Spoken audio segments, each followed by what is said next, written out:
Hello and welcome to the Tracy Sandler Show. I am your host, Tracy Sandler, and I am so excited to welcome back to the show the incredible, talented, funny, smart, handsome, amazing Steve Weish of NFL Network. Intros are kind of my thing. So I was about to say, I do not check a whole bunch of those boxes, but thank you. You're welcome. You do in my eyes. There and you that's go. really all that matters. That's what matters. At least for the next 30 to 45 minutes. There we go. Steve, welcome back. How are you? I'm great. You know, it's awesome. We're doing this. We're doing this on the day of the eclipse, and we are. You know, my wife and I had on our glasses. We were, we're here in LA. So, I was kind of disappointed because it only covered about a quarter of the sun, but it's still kind of a cool, natural phenomenon. So we lived through it, Tracy. We're all good. We did. And I was like, I know this is a big deal and I want to be so into it, but I feel like being here in LA, we just didn't have the same kind of experience. And we both talked about knowing people in Texas and different parts of the country and the world that were getting full coverage and this whole major eclipse experience. It felt here in LA to me that it was just kind of hazy outside. Maybe too much smog. Maybe where you are. It's nice and clear where I am. I mean, I had a pretty good shot, but again, a good friend of mine is down in Mazatlan, Mexico for this event. So he got the full Monty. But it is what it is. It's LA. It's like 72 degrees. We can't complain about anything. It's beautiful out. So it's a picture perfect day other than a little bit of haze. It is. And so very LA this morning when I went to my trainer at 8 a.m., I said to her, it's like 50 degrees outside. It's freezing. I was told it was going to be in the 70s today, which was like the most LA obnoxious weather comment of all time. But that's our right for living here. So yeah. There we go. There we go. Well, let's talk about another city in California. I hope you really enjoyed that segue. Just moved into our conversation about the San Francisco 49ers who reside in Santa Clara. And we have the NFL draft coming up in just over a couple of weeks, but they've made a lot of changes in this offseason for a team, especially that lost by 3 points in overtime in the Super Bowl. So was not looking for full rebuild by any means. A lot of changes have been made. We've talked on this podcast quite a bit about, of course, losing Eric Armstead, but the aggregate upgrade of the defensive line that we can talk more about. We've talked about Steve Wilkes being fired, Nick Sorensen promoted from within, Brandon Staley coming in as assistant head coach. And that's kind of where I want to start with you, because you spent a lot of time talking to Kyle Shanahan at the league meetings just a couple of weeks back. And I would love to hear kind of your thoughts coming out of that with him, what you think the Brandon Staley effect is going to be. And let's start there and then we can continue on. Yeah, let's start with Brandon Staley because, this is something we've all been trying to pin Kyle down on is what is Brandon Staley's role? And he tried it, but then he finally said, okay, Steve's not going to relent here on this. So it's it's an intriguing spot because I've seen more and more former head coaches or coordinators kind of take this position where he's kind of a positionless coach. So Nick Sorensen gets promoted to DC. So Brandon's going to help him out some, but he's also, Kyle said he's going to be helping me out more than anything in terms of doing projects on upcoming opponents. Like this is what the defense sees when they're facing your offense from the scheme that they run. So the one thing about Kyle is he's big on having answers to every scenario. So that's really what Staley's going to do for him and helping him on the offensive side of the ball. He's going to give him a defensive viewpoint, again, in scanning upcoming opponents, scouting upcoming opponents, and letting him know, here's a counter, here's things that they're trying to do to you. So that's a huge boon for Kyle. Plus, he's gonna help out Sorensen, right? They're going to go back to more of the scheme that they ran, kind of that Seattle formula that they ran at D'Amico Ryans and Robert Saleh, that they got away from some last year, more so on the back end than on the front seven. So he's going to be there to help, with that dynamic. The interesting thing is, though, is like, okay, if it doesn't work, is Kyle going to lean more on Brandon Staley? I think that's what all of us think about because we know Staley's calling card is defense. So is Sorensen going to get the autonomy, or is he going to have, be more so the pupil who's trying to impress the teacher? So that's something to monitor as we get into this. But the plan right now, again, we hear about hybrid players and this and that. Brandon Staley is going to be the hybrid hand for Kyle Shanahan. And I think it's going to be at different points of the season, defense and offense. But from everything I gather from speaking with Kyle, he is really just going to be another set of eyes to help him scheme up his offense, because he knows counters are going to be coming. And one thing about Brandon Staley, who I have so much respect for this guy. By no fault of his, he is the smartest guy in the room. Like, this dude is next level brilliant. He sees things through a different prism. So I think that's really going to help Kyle as well. You bring up an interesting point, though, and something to monitor. Is Sorensen going to have the autonomy? Now, I want to take us back a little bit. Kyle's had this before, not in this kind of situation where he's promoted someone to defensive coordinator and then brought in this hybrid coach. I love that term, the hybrid hand, brought in that coach. But Anthony Lynn was an assistant head coach for Kyle Shanahan for the last several years, and now he has moved on. So he's had this before. I think somehow that role came in quieter when he was hired, and people didn't make as big a deal. But the situation was very different. But for our listeners, this isn't like an entirely new thing in the San Francisco coaching situation. In terms of title, it isn't. Right. Anthony Lynn came as assistant head coach because Bobby Turner, the legendary running backs coach, had to go out, and I believe he had one, if not both, hips replaced. Yes, that is correct. So they wanted to keep him on staff while he rehabbed. But so Anthony Lynn kind of came in and filled into that running backs coach role, right? He had more of a specific streamlined role than Brandon Staley has. Brandon Staley is more of the freelance guy, so to speak, the freelance contractor, whereas Anthony was more of the running backs coach / run game coordinator. And again, that was for the dynamic of the Bobby Turner role. So that's why this is a little different, but in title, of course, that's where you're going to see that, right? But yeah, definitely different situations. It will be interesting to monitor. If it works, I think it could work very, very well. And it could be a good thing for Brandon Staley, kind of interim, leaving, obviously, let go as the coach of the Chargers and kind of moving into a different role. This is such a random question, and it has nothing to do with the 49ers specifically, but as long as we're on the subject, just in your opinion, what makes some people so good at being able to go from coordinator to head coach and some people not so much? So that's a great question, because there are varying degrees of this, right?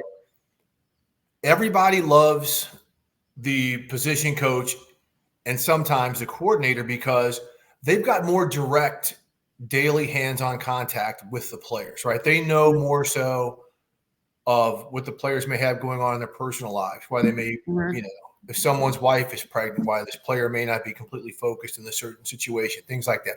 Everybody's in tune, but the coordinators and the position coaches are great, usually the guys you deal with, right? So then when they have to go to the authoritarian hand, right, and you got to make decisions like cutting a guy who is best friends with your star linebacker, I thought we were good. I thought we were nucleus, right, to making other decisions by not getting that time.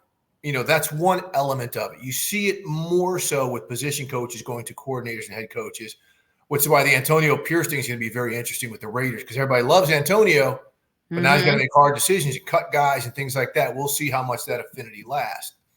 Another reason is if you are a coordinator, you are focused on one side of the ball, right? Some guys can deal with coaching 22.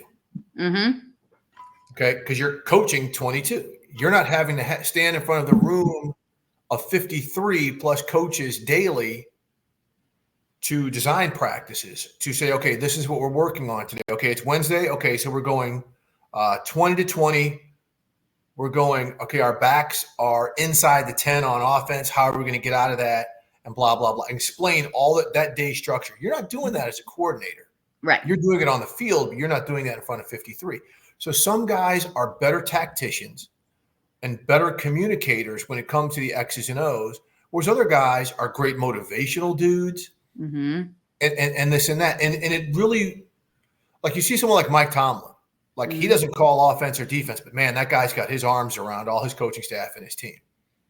Whereas you have some of these other guys like a Kyle Shanahan or a Sean McVay who are intricately involved with the scheming of one side of the ball on offense, but also know how to communicate with everybody on the team. That's why they're so good at it.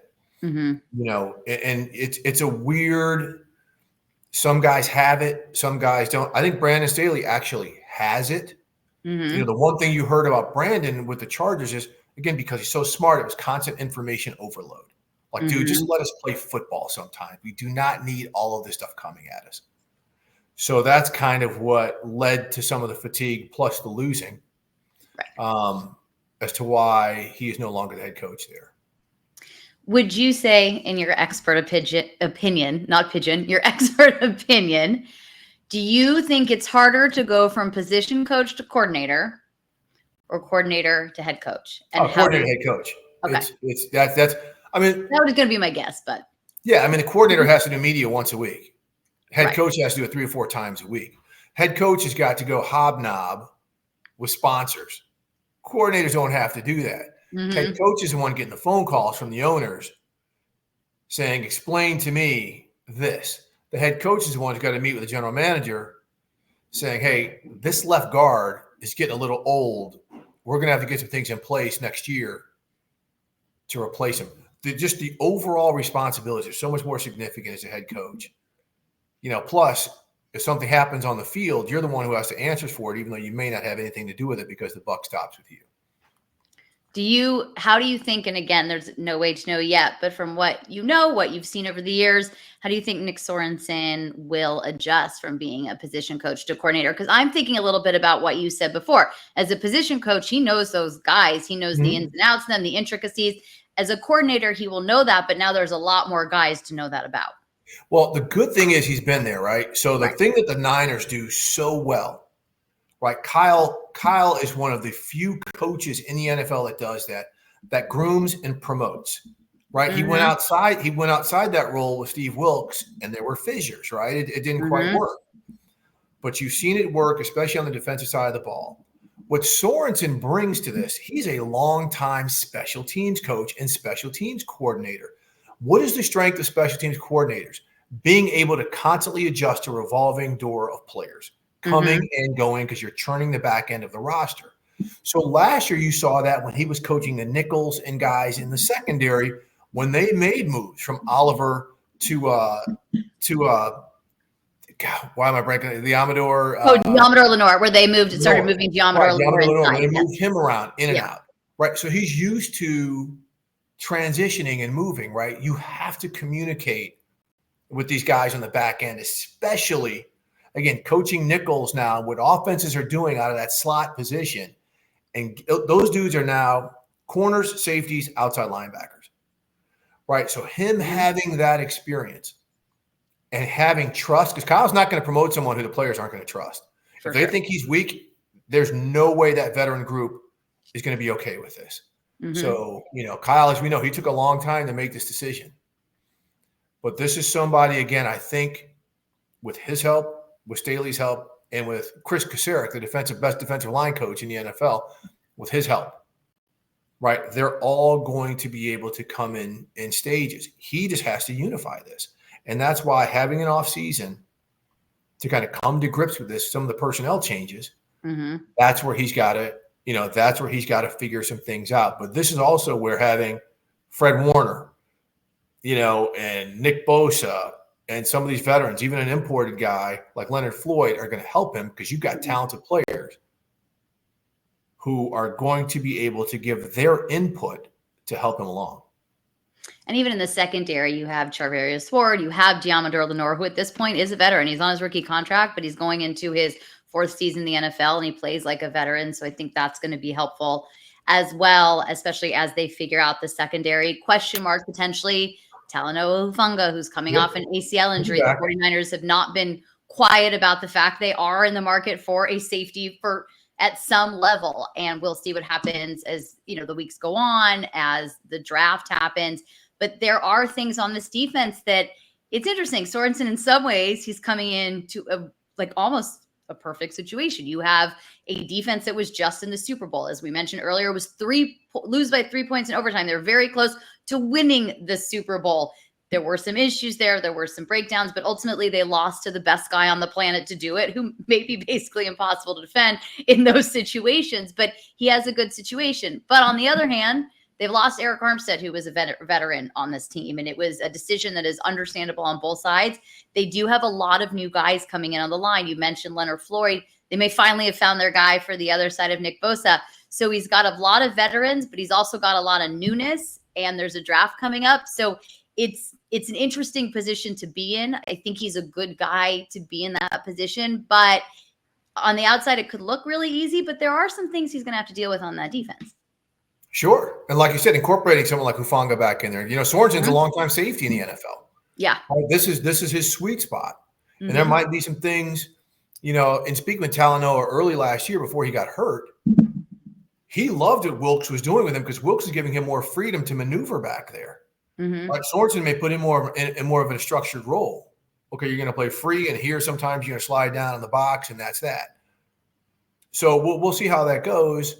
Plus, you're incorporating, you know, Devondre Campbell into the Dre Greenlaw role there on the second level. We hadn't even bring that part up, which is a big one. So you've got those things, but again, those are factors that are in place. Devondre Campbell, someone who's been in a couple teams and fit right in perfectly.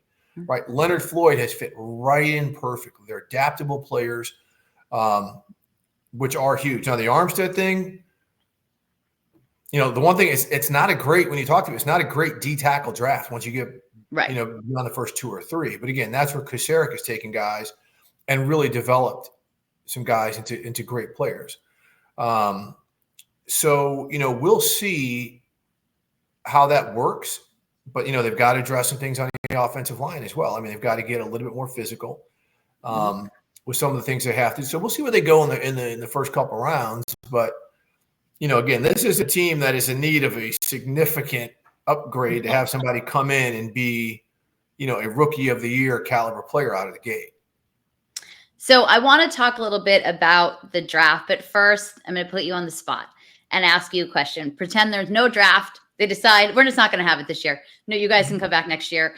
A lot of people will be really upset about that, but I'm just saying we're just going to pretend that happens. And whoever you sign as a free agent, you're done now. That's it. Also, we're going to do away with the trade deadline next year. We're just going to really nuts and bolts this next season. Okay. So we're pretending in hypotheticals. Is this 49ers team and defense good enough as it stands to beat Patrick Mahomes in the Super Bowl? Yeah. Yeah. Look. We can sit here and nitpick everything about what happened with the 49ers defensively. Right? There are issues that cost them the game, no matter what you want to say about overtime or whatever, was the kicking game. 100%. It was the punt and it was the missed PAT. You make the extra point, we're not having this conversation about a lot of the things that happened. So those are the big issues. Yeah, there were some mistakes defensively, but last I checked, Patrick Mahomes wasn't hanging 30 on them in regulation. No. I mean, in my opinion, the game was lost on the fumbled punt. That was it. It changed everything. Yeah. It changed everything. So that was more of the – so, yeah, the 49ers, they're right there. I mean, again, they don't need a radical shift or to go through the cleansing like the Bills are going through to remake things for them to be competitive. So, and good news is they're not going to cancel the draft. They're not going to say you can't send any more free agents, and they're not doing away with the trade deadline. In fact, they're making the trade deadline even nicer by giving everybody an extra week. So look at that. So that's great news for all involved. Here's something real quick on the trade deadline. You know what that falls on? Election day. It's going to be How about that? That's going to be quite the day. The mail-in voting. We're in California. You got to do the early voting there. It's great. Yes, I'll definitely do the early voting because I'm going to have to be very focused on the trade deadline. The early voting, actually, even for these midterms, I was looking at election. I love voting. By the way, this is not meant to be like a soapbox PSA, but right. I just love to vote. I used to work in politics, so that probably is part of it. But I love voting. And I looked at election day and I was like, it is going to be, I had a really busy day that day. And obviously I was finding time to vote, but I was like, I'm going to get up. I think I'm going to get up at like 6:30 and be there 7 a.m. And then I had this moment. I was like, wait a minute. I have a ballot in my house that I can fill out and go put in the ballot box. And I just, again, wasn't meant to be a soapbox. But that being said, there is no excuse not to vote. So I'm just going to put that in here. There you go. 1,000%. No excuse not to vote. So trade deadline's election day. We'll, I'm sure, be talking a lot in several months about that. It might get overshadowed a little bit this year. It might get overshadowed. That'll be kind of interesting. Now's the time to pull off a blockbuster deal because no one's going to be talking about it. 100%. That's really funny. It's a very good point. It'll be like the last thing on anyone's mind, which is funny. But let's go back to the draft, because you said, obviously, as we know, defensive tackle after the first couple, not great. But this is going back to the Sorensen discussion and everything. It's a really good nickel draft. Mm-hmm. And very deep nickel draft. Everybody who has ever met me or heard of me knows that my favorite nickel is Mikey Sainristil out of the great University of Michigan. Obviously, people who just like know my name exists in the world will probably know that. But I understand there are other nickels in the draft that are good, I guess. Are there any others to you that jump out? Or if you just want to talk about Sainristil, that's fine too. No, I mean, look, the thing is this, and this is where Sorensen is going to have to come in, because different teams use different body types for their slot, mm-hmm. corner, slot, nickel. Mm-hmm. Right? Brandon Staley uses safety, right? Derwin James. Mm-hmm. Right? That was their slot guy. The Dolphins and previously the Rams, they use Jalen Ramsey inside and outside. So you have to look at the rest of your defense. You can't just look at the individual personnel. Mm-hmm. You have to look at what you're doing in front of that player and then what you have behind that player before all of a sudden you say, this is my nickel. Then you have to look at the versatility aspect of saying what's going to be more important in what we do in our scheme. Is it our corners, which the Niners have not valued like other teams have compared to their safeties in the secondary, right? They'd rather be a front seven team, have the safeties come down and be that third or fourth linebacker, or be the deep free. They love their corners, mm-hmm. but again, when it comes to their value, they've never really invested until they went out and got Charvarius Ward. You know, that's when they really – so they've got that. So what do they want, you know, in terms of that slot? So this is a great discussion because there's no more value position. You look at some of the guys who got re-signed this year, like Taron Johnson, the Bills, stud slot mm-hmm. corner. Kenny Moore of the Colts got re-signed, both of them to 3-year, $30 million deals. That's a nice chunk of change for slot. Mm-hmm. You know, that slot position. That is a position of value. Mm-hmm. So it's a lot of times you talk to evaluators. It's hard to judge those guys coming out of college. Mm-hmm. You know, because sometimes people are put in the slot to be protected. They're good players, but they're more in the box safeties than anything. Mm-hmm. So again, I think that really all depends on what Sorensen and this defense want to do. It's also kind of interesting because we mentioned Diamador Lenoir earlier, and he has such versatility. Had a great year. Great year. And he can come inside. He's great on the outside. He's great on the inside.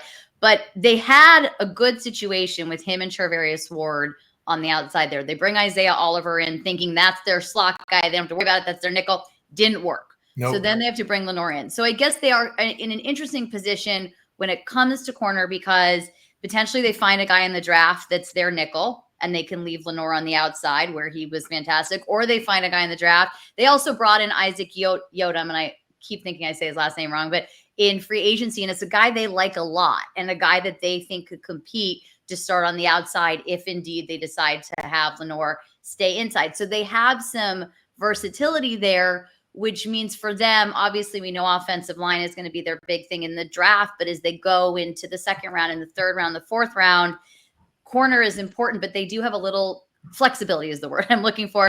Little flexibility. Are they looking for their nickel? Are they looking for a backup outside guy who could potentially be a starter? If Yodom doesn't work out, they do have some flexibility there, I guess. Yeah, and it depends where the value is, right? Yeah. You get into the second or third round and the best player on the board is an outside corner. Great. We're going to get him. Mm-hmm. And one, they're going to probably try to cross-train him inside and outside based on what they do schematically. Mm-hmm. And if things don't work inside, you've got Lenoir, who was just fantastic last year. He was great last year in that slot. Lenoir was a 6th-round gem. Yeah. And we talked about this a little bit last week on the podcast, but I would actually really love to hear your thoughts on this. This is Lynch and Shanahan's, especially Lynch's first draft without Adam Peters. And he really was integral in finding those later round gems. This is a different draft, and those later rounds maybe don't have as many gems this year as we've seen in years past. You're not potentially not getting a franchise quarterback with your final pick in the draft this year. But when you look at this draft and you look at the Adam Peters effect, I think it's the kind of thing that maybe the casual fan doesn't really think about, but it's a big deal for this administration. Look, one of the toughest things, and I'm so glad you brought this up because very few people talk about it. It's not just Adam Peters. It's the overall personnel department drain, right? You've had Rand Carthon. You've had like Martin Mayhew. You've had people leave. And this is the stuff that tends to decimate teams because you have some scouts, and I'm going to use Alonzo Highsmith, longtime Packer scout. Okay. He is known for finding dudes, right? Not just a fast guy or a great guy or a productive guy in college, but a dude who just loves this game. Like you may find a guy in the 4th round who has a 15-year career and is a dog all the way up to his final snap. You lose those people from your building. So now maybe you're going more on analytics and metrics. Yeah, it matches up with the film. But is he that guy who is always going to be there when he gets to a second contract? Is he that guy who will sacrifice for a teammate based on the scheme he's in, right? He's the number 1 outside receiver. Is he going to sacrifice and move inside and block in certain situations when the going gets tough, when there's an injury, right? So certain people have that sixth sense. Adam Peters is one of those guys, right? And he's going to a franchise that has stacked its coaching staff. So that's going to be real interesting to see what happens in Washington because I think they're going to flip that pretty quickly. I do too. And I think, Adam's someone who's been respected for years. But again, the overall personnel drain that has come from the Niners, as well as the coaching drain and the fact that they've got something inherent to develop, and continue to give those guys opportunities, I think is very, very special. They're one of the few teams that's been able to do that. And frankly, it's a lot of the people coming from the Shanahan tree that has been able to do that, which is why I do think promoting from within is a very, very key thing that Kyle has done, unlike most other coaches. Yeah, that's correct. I think what's really amazing too is the amount of people they've lost and they haven't really missed a beat in Santa Clara. They just keep going and keep finding those guys. And I think that is a credit very much to Kyle Shanahan and a credit to John Lynch. And the Steve Wilks thing may have been it was a mistake and it didn't work out. But this still was a pretty good defense that got to the Super Bowl. Yeah, that seemed like it was more a disaster. Yeah, it didn't seem like it was as much of a schematic thing as more so of a personality clash. Again, this is the one time Kyle has stepped away from the pipeline. Steve Wilks is a damn good coach. It just didn't work there. Right. So, again, Steve Wilks will probably go on and do great things elsewhere, and I think Kyle would be very happy for him if that were the case. It's just something with the scheme Kyle wanted to run where it just was not the perfect match. So I'm just going to throw out a draft question that has nothing to do with the 49ers because they got their quarterback. They got their guy. But this is an interesting quarterback class. There's been a lot of discussion about the quarterbacks. We just talked about the Commanders. They're going to be looking for a quarterback, Dan Quinn and Adam Peters. There was talk of JJ McCarthy. I don't really think that's actually going to happen. But when you look at this class, I want JJ in Minnesota too. So I'm just manifesting that for JJ. That being said, if Adam Peters drafts JJ McCarthy, there's a chance of moving to DC and covering the Commanders. So you just never know what's going to happen. It is. I used to live there. So it would be, I used to live there working in politics if we're going to go full circle on the conversation of this podcast. So it would be an easy transition. But when you look at this class, who are the guys? I guess, what do you think of these top guys? Are there any that are going to surprise you? Do you think they have it? Is it impossible to know right now? That's so many questions I just threw at you at once. So feel free to just answer however you want to. Yeah, look, there's no way to answer it because, who would have thought that Trey Lance would be the backup in Dallas after being drafted where he was? Who would have thought that whole draft class would be pretty much of a disaster? Exactly. After the first pick. So it's hard to sit here and say, even though Caleb Williams is special, he is, people can sit there and say this or that. Like, go back and watch his tape from all the way back at Oklahoma. He can play on schedule. He can do very good things. And the way the Bears have fortified their roster to support him, I think he's got a shot, even though historically the Bears have not been great at developing quarterbacks. What? When I was at the league meetings, though, the guy, and these weren't the guys trying to blow smoke, right? These are the guys. Jaden Daniels is the guy everybody loves. Everyone, the Bears love Caleb. He's going to Chicago. But Jaden Daniels, I mean, from Washington to New England to the Raiders, they would love to get their hands on him. So I would not be stunned if he's the number 2 overall pick, which makes the number 3 pick interesting because, we're all saying Drake May, and I sat down with Gerard Mayo for a while. He's like, look, the one thing when you draft a quarterback that highs, you have to love him. You have to love him. You don't want to be in a situation where the Bears are having to dump Justin Fields before his rookie contract ends because he just didn't work out. That's a killer. It gets coaches fired. So we'll see if these teams after Chicago will have the guy there. Because, okay, what happens all of a sudden if New England takes J.J. McCarthy? Is Minnesota cool with Drake May? All these teams are doing their homework, but does he fit what they want to do? Does he fit their roster? And a lot of times that has not been taken into account. Where teams have a plan in place, and they get a quarterback and realize he doesn't quite fit into that roster or into that locker room, and then it all goes haywire. So you have to know your roster, right? The Bears, they know their roster. Washington is starting from scratch in a lot of ways. New England is kind of, okay, we're going to see how this goes. In Minnesota, they've got a good team, right? They've got a good offensive line. It's like what C.J. Stroud walked into last year in Houston, plus Justin Jefferson. Yes. So this is why I want Minnesota for JJ. I'm a Minneapolis native, so I would not mind seeing that either. So I want I am going to become the world's biggest Vikings fan. Close you are Chargers fan. 2 seconds ago you were talking about DC. So but I would wherever JJ really goes. A lot here. Well, I think everybody's aware that this is totally based on JJ McCarthy. So I don't really feel like the Commanders, and I'm like the president and founding member of the Adam Peters fan club. So I really want the Commanders to do well, but I'm also the president and founding member and vice president and treasurer of the JJ McCarthy fan club. So it's really wherever JJ goes is not, but Chargers also, because I got Jim. Basically, there's a theme here that I think is lost on no one. But JJ McCarthy, if he goes wherever he goes, HTTC or Skull or Broncos country, let's ride. I mean, whatever I need to do, I'll do. Well, I don't think he's going to Washington. Remember who the OC is there is Cliff Kingsbury. He's got to have somebody who's really evasive. So I think you might be making some trips to the Twin Cities. Cool. Well, the 49ers are playing the Vikings next year in Minneapolis. So I don't hate that. Also, I think it's the best situation for him. And just hope even though the game's inside, you still don't want to go there after about November 15th.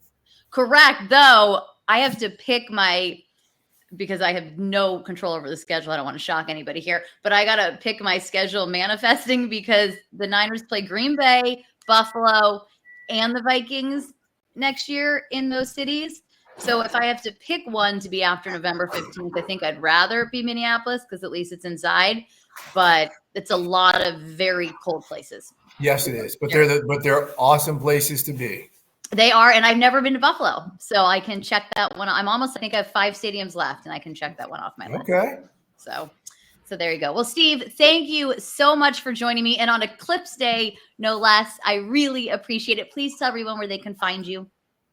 All right, so you can find me on Twitter and Instagram at Wyche89, WYCHE 89. I would say look for me at NFL Network, but it's kind of a moving target right now. So that is my home base, but I will be there for draft coverage, especially in studio with me and Mike Garafolo will be in studio holding it down during the draft coverage before we send it out to Detroit for the draft coverage. But after that, check me out on Instagram and and Twitter to find out where you can check me out. All right, fantastic. Well, I hope it's still on NFL Network because you are one of the absolute best. You guys can find me on Instagram at TracyFGSN. That's not true. You can find me on Twitter at TracyFGSN. You can find me on Instagram at Tracy Sandler. We are brought to you by Bet Online. If you like what you heard, and I know you did, please leave us a 5-star rating and a positive review. And with that, I will talk to everybody next time. Bye, all.